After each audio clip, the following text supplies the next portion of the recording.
Immunity यानी रोग प्रतिरोधक क्षमता। हमारे शरीर में रोगों से लड़ने के लिए जो एक विशेष क्षमता होती है उसे इम्यूनिटी कहते हैं। इम्यूनिटी दो तरह का होता है, इनेट इम्यूनिटी और एक्वायर्ड इम्यूनिटी। इनेट इम्यूनिटी जो होता है वो जो हमारे शरीर में जन्म से ही होता है, जैसे कि WBC, स्किन, म्यूकस, टीयर्स, ये सभी इनेट इम्यूनिटी के अंतर्गत आते हैं।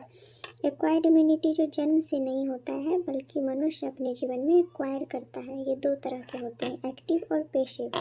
एक्टिव इम्यूनिटी होता है जिसमें हमारे शरीर में एंटीजन को डाला जाता है और हमारा शरीर खुद से एंटीबॉडी बनाता है, इसलिए इन्हें एक्टिव इम्यूनिटी कहा जाता है। ये दो तरह के होते हैं, एक नेचुरल, एक artificial. Natural active acquired immunity जो होता है वो नेचुरली शरीर में, मान लीजिए कोई डिजीज हुआ एक बार, फॉर एग्जांपल चिकन पॉक्स, तो वो डिजीज हो जाने के बाद शरीर एंटीबॉडी बना लेता है। तो दोबारा जब कभी चिकन पॉक्स का एजेंट आए, पॉजिटिव एजेंट, तो वो एंटीबॉडी फिर से वो डिजीज होने नहीं देगा।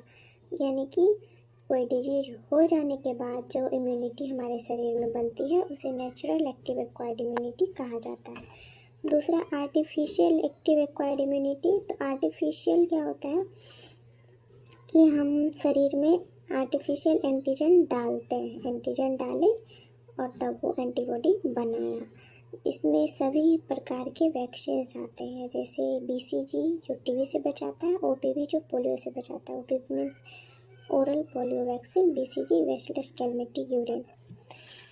पैसिव में एंटीजन नहीं डालते हैं शरीर में, डायरेक्टली एंटीबॉडी ही डाला जाता है, या फिर नेचुरली आता है या आर्टिफिशियली आता है। नेचुरली मदर टू चाइल्ड में जाता है एंटीबॉडी, जैसे IgA और IgG। IgA ब्रेस्ट मिल्क के थ्रू और IgG प्लासेंटा के थ्रू मदर से बेबी में जाता है।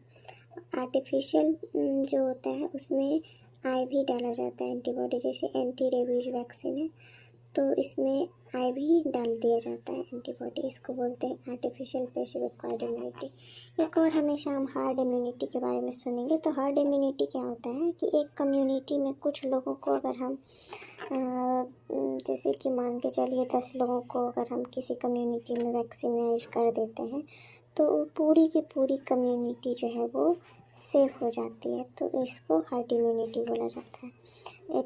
ये आमतौर पे सभी वैक्सीन्स में होता है, लेकिन टिटनेस जो है वो हर्ड इम्यूनिटी के अंतर्गत नहीं आता है। Thank you for watching.